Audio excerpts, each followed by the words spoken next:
그러니까 지금 가장 아쉬운 게 하나가 알파-K 만났을 때도 항상 얘기하지만은 지금 미국은 모노아이 단한 시력 가지고도 비행을 할 수 있어요. 아, 그래요?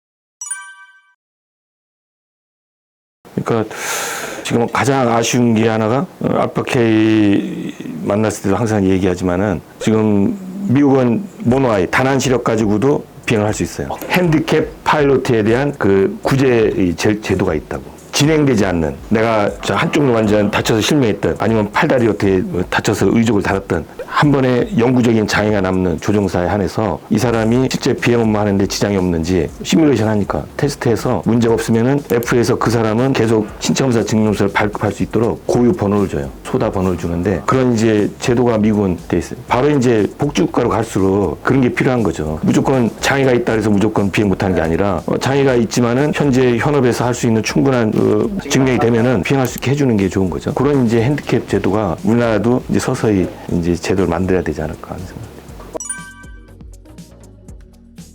FA는 신검이 사실은 가지수가 몇 개 없어요. 우리는 신검 혈액 검사부터 해서 가지수가 많은데, 신검 종류가 많은데, 그 미국은 혈액 검사 안 해요. 소변도 스틱 가지고 당이나 단백이 나온지만 체크하고, 엑스레이도 안 찍지. 우리는 엑스레이 이제 결핵이 많은, 우리나라 결핵이 많으니까. 그래서 모든 신검에 가슴살이 찍는데, 이제는 우리나라도 그거 탈피해야 되지 않을까. 근데 미국 FA는 내가 미국 그 라이스테이트 그 굿사마리탄 하스피탈에 거기에서 그 신검하는 거 보면은 그냥 진료실 여기에 복합 시력 측정기. 그거 하나 놓고 의사가 신검을 해요. 그거 가지고 원거리, 근거리, 색각, 사이 검사까지 다 끝나니까 그걸로 하고, 그 나머지는 의사가 청진하고 심전도 하고, 우리는 시야 검사 저 기계로 하고 또 안전 촬영까지 하고 하는데, 그치, 우리는 다 그렇게 하는데 미국은 시야 검사 거의 안 하고, 가끔 의사가 이제 조금 그거 하지 말라고 하는데도 손으로 이제 보는 걸 체크하고 그러는데, 그 정도로 미국은 항목을 갖다 아주 단순화시킨 이유는 조종사 본인한테 모든 걸 믿고 맡기는 거예요. 본인이 의학적으로 문제 있는 거를 에이미한테 메디컬 병력을 갖다가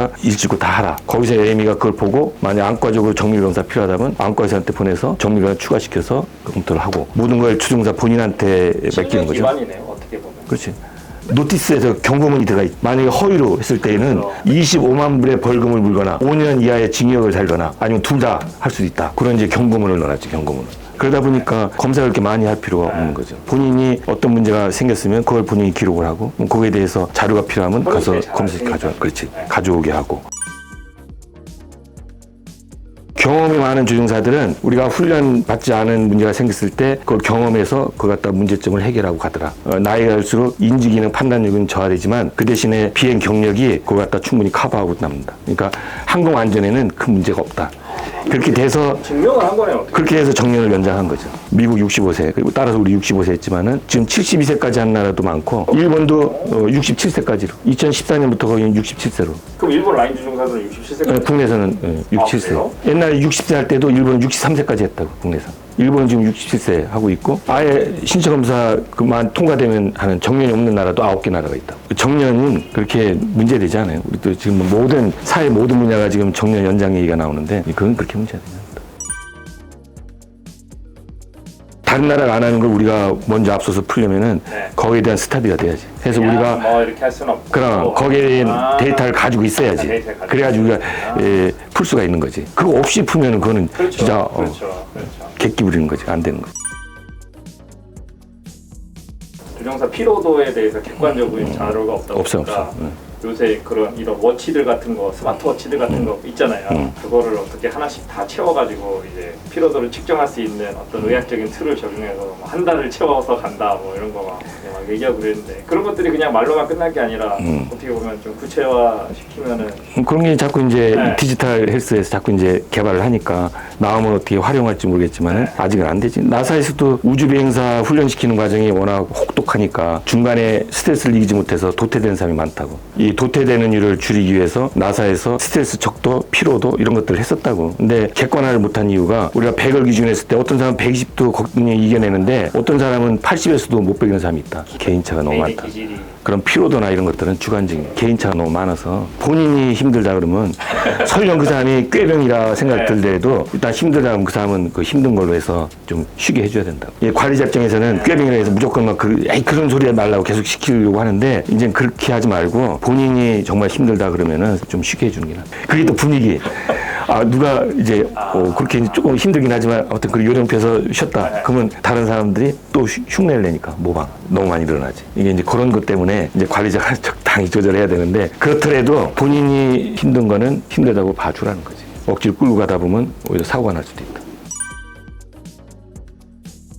다른 데서 하다가 거기서는 안 된다고 부적합 처리를 하니까 뭐든지 다 이쪽으로 찾아온다고. 그 내용을 보면은 충분히 검사해서 비행 복귀할 수 있는데 부적하고 된 경우가 너무 많아요. 이제 지금 하고 있는 항공 전문 의사들이 좀 경험이 적어서 기준을 너무 철저하게 적용하는 경우지 뭐. 제일 쉬운 게 혈압이 높으면은 발급 안 된다고. 당신 이거 혈압약 먹고 혈압이 떨어져야지 발급해주겠다. 이렇게 되잖아요. 근데 이제 혈압은 다 그렇죠. 병원에 오면은 본인이 재는 혈압보다 5 내지 10이 올라가잖아요. 그래서 요즘 이제 수은주가 아니고 자동 혈압을 바뀌면서 이제 고혈압 기준을 내 사무실에서 잰 혈압을 기준으로 하지 않고 본인이 가정에서 잰 혈압을 기준으로 하라고 그런 얘기가 나올 정도로 의사한테 와서 혈압을 재면 심검하는 의사하고 조영사하고 싸움이 되는 거죠. 감정의 싸움. 그래서 이제 나 여기서 안 한다 그러고 이제 이쪽으로 오게 되지. 그건 뭐 조종사 본인이 손해지 뭐. 오히려 얘기해주면은 요거 검사해가지고 문제 없으면은 발급해 줄 수 있는데 오히려 본인이 이걸 숨겨가지고 그래서 악화될 수도 있고 숨기고 지나다 보면은 그냥 숨기는 게 아니고 산정특례라는 게 접수할 때 자동으로 뜬다고. 산정특례. 뭐 암치료 받았든 아니면 무슨 뭐 희귀질환 치료를 받았든 그러면 이게 산정특례로 이제 병원에서 그 사람 병원비를 갖다가 이제 줄여주는 거니까 산정특례를 갖다가 올린다고. 다른 데서 신고 와서 가끔 여기서 접수하다가 산정특례 받으셨네요? 거꾸로 이제 그걸 보고 물어가지고 확인하는 경우가 있다. 그게 바로 이제 신검 직전에 있었던 일이면은 그 자료에서 협회에 보내면 간단히 해결되는데 이게 몇 년 지나서 그 산정특례에 올라가는 경우가 있어요. 이게 떴는데 이게 벌써 몇 년이 지난 거예요. 그 사이에 신검도 한 거야, 그것도. 이제 이러면은 이게 이제 보고 안 한 거 아니냐. 이러면 이제 오해가 시작이 되고 그때. 그러면 이제 협회에서도 대한항공에서 안 하고 다른 데 할 수 다 오픈을 하든 문제는 신검하는 의사와 조종사 사이에 신뢰 구축이 굉장히 중요하다. 해서는 안 되지. 해서는 안 되고. 그렇죠. 그건 절대 안 되죠. 어떻게 보면 불법적인 일이고 되게 악질적인 행위잖아요. 그렇죠. 그래서 제가 만약에 그 일을 하고 있어도 그거에 손을 댄다 그러는 거는 만약에 제안이 오더라도 그만한. 그래서 어디서 이런 오해가 생겼는지 모르겠는데 제 생각에는 오해 같습니다. 조그만 오해가 자꾸 이제 본인이 가둬놓고 보면 혼자 사귀다 보니까 이게 이제 커져서. 그렇지. 의학적으로 전혀 안 되는 사람을 아무리 회사에서 하더라도 그걸 할 수는 없죠. 그게 이제 가끔 의료팀하고 이 조영사 사이에서 이제 약간 이제 불신이 쌓여서 타이트하게 관리할수록 그래요. 그러니까 뭐 검사 항목이 벗어나면은 또 재검시키고 정밀 검사 시키고 이거 하는 게 이제 의사든 그 조영사들 힘드니까 이제 그걸 자꾸 하라 그러면은 이거 나 못 살게 굴려고 하는구나 이렇게 이제 생각을 하게 되고 그러면서 자꾸 의료팀하고 뭔가 좀 이렇게 이 앙금이 나오면은 사소한 거 가지고 서로 트러블 싸우게 되는 거지. 그러면은 과거에 몇 건 있었지만은 그럼 이제 항공사에서는 이 사람 정신과적으로 좀 관찰해야겠다 해서 넘기고 그런 경우가 종종 있었죠. 그러면 이제 그 조종사는 결국은 정신과적인 거는 이게 객관적으로 뭐 우리가 검사에서 나오는 게 아니기 때문에 그런 이제 주변 상황 이런 걸 다 인지해가지고 같이 판단하니까 그 사람은 계속 아무튼 트러블 메이커처럼 찍히게 되는 거지. 이제 제도적으로도 조금 이거는 주관적인 부분이 많이 이제 좀 작용하는 부분이 없지 않아 있긴 있네요. 몇 가지 사항이. 특히 정신과 쪽이 경찰, 해양경찰이든 이쪽 산림청도 조직 사회가 다 그렇잖아요. 서로 마음이 안 맞는 사람들이 있는데 계기가 생겨서 그 사람하고 심하게 다투게 되면은 그쪽에서 너 정신과 문제 있다 한마디 해버리면은 그 사람은 팀장이 봤을 때 야 너 가서 정신과 검사해야 되겠다. 실제로 그래가지고 막 우라통 터져서 와가지고 막 하소연하면서 하는 조종사들이 가끔 있지. 세브란스 정신과에 보내서 해보면은 사내에서 있는 사소한 이제 사람 간의 다툼이었는데 그러니까 이제 진단명은 그냥 기타 정신과적 관찰 이렇게 이제 진단이 붙고 하는데 실제로 조직사에서 그것만으로도 그러면 복귀할 수 있지. 아니 복귀할 수 있지. 그럼 복귀할 수 있지. 이게 이제 그런 문제들이 조직사회다 보니까 종종 생길 수도 있다. 인터뷰의 화두는 그런 신뢰 관계네요. 그렇지 뭐든지 신뢰 관계지. 항공전문사는 아무리 증명서 발급한다 그래서 발급해줄 수 있는 사람을 무조건 안 된다고 못하고 안 되는 사람을 마음대로 해줄 수도 없고 그러니까 조종사들은 신검하는 의사하고 만나면은 혹시 저 사람이 신검 증명서 안 해줄까 해가지고 좀 걱정하고 그런 가불관계가 아니라고 똑같다고 그 기준에 맞춰서 다 신검에서 발급하니까 조종사들도 가급적이면 신검해주는 의사하고 터놓고 얘기하는 게 좋아요. 문제 있는 것들은. 리소스 매니지먼트라고 하잖아요. 이제는 팀으로 관리하는 거지. 옛날에는 CRM 그러면 카피 따로 캐빈 따로 그랬는데 그랬다 나중에 이제 조인트 CRM 나왔는데 요즘은 다 TRM 팀으로 가니까 같이 서로 협조해야지. 거기 이제 가장 큰 화두가 서로의 신뢰인 거고. 그렇지. 신뢰가 기본 깔려 있어야지. 이 사람이 그 사람의 일을 정확하게 하고 있을 것이라는 믿음과 증명 이런 것들이 여러 번 반복되다 보면 신뢰가 생기는 거니까. 그렇죠, 그렇죠. 문제는 신검하는 의사와 조종사 사이에 신뢰 구축이 굉장히 중요하다. 그러니까 그런 관계 없이는 오픈해도 똑같아요. 특히 이제 암 같은 경우는 우리가 아무리 조심해도 100% 예방할 수 있는 것도 아니고 조기에 진단해서 찾아서 빨리 치료하고 비행 복귀하는 게 가장 낫잖아요. 우리 신체 검사 중에 가장 간단한 빈혈 검사 있잖아요. 헤모그로빈 수치가 있는데 그 수치가 신검 때 정상이었던 사람이 갑자기 떨어지면은 가장 먼저 생각하는 게 어디서 출혈이 됐다고 생각하는 거 아니에요? 이게 위에서 출혈됐는지 대장에 출혈됐는지 그건 이제 검사를 해봐야 되니까 그렇게 해서 위내시경, 대장내시경 이런 거 해서 출혈이 어디 있는지 확인을 하셔야 되겠다고 해서 그대로 가서 하셔가지고 위암 진단받아서 일찍 진단이 됐으니까 치료하고 복귀하는 사람도 있고 대장암도 있고 빈혈 떨어졌는데 가긴 갔는데 동네 이제 내과에서는 이제 그런 내시경 이런 걸 하질 않고 그냥 위험 정도로 보고 약만 줘가지고 그 후에 1년을 갔는데도 그때보다 또 더 떨어졌다. 안 되겠다고. 그래서 기장님한테 예약을 해서 이대목동병원에서 이제 내시경을 했더니 대장암. 이제 그런 케이스들이 있는데 오히려 간단한 빈혈 수치 하나지만은 그렇게 해서 검사시켜서 병이 아예 없으면 더 좋긴 하지만 신검 이제 형태가 사소한 것도 다 재검하고 정밀 검사를 하니까 거기에 걸리면 피곤해지니까 그래서 이제 일주일 전부터 운동도 하고 고기도 끊고 그렇게 하는데 그거는 어쨌든 그 분위기 때문에 그런 거지 뭐. 평상시 하는 대로 하고 문제 있으면 검사하고 그러니까 조종사들도 검사하라고 할 때 그냥 확인해 보니까 더 본인이 더 좋다고 받아들여야지 나를 또 귀찮게 하는구나 이렇게 하면은 신뢰관계가 깨지지. 그러니까 나중에 뭐 하라 그러면 안 듣지.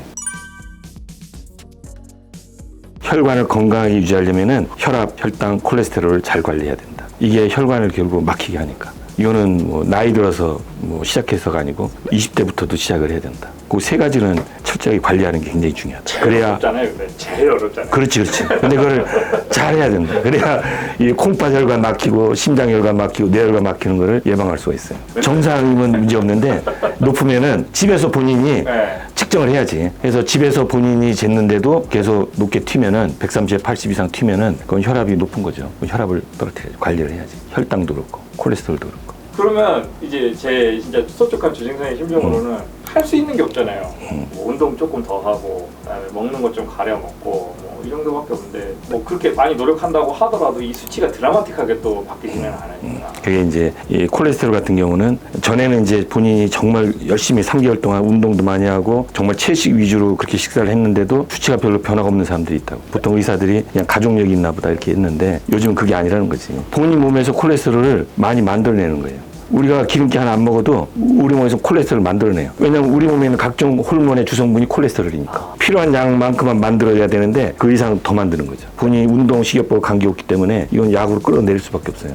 콜레스테롤은 3개월 해보고 체크해서 변화가 없으면 약 먹고 끌어내려야 된다. 초창기에 나온 1세대 약은 이제 그럴 수도 있고 근육에서 지방이 빠져나가니까 심장 근육도 이제 약해져서 부정맥이 생기고 문제 생기고 그런 게 옛날에 1세대 약은 있었는데 요즘에 나온 2세대, 3세대 약은 거의 부작용 없어요.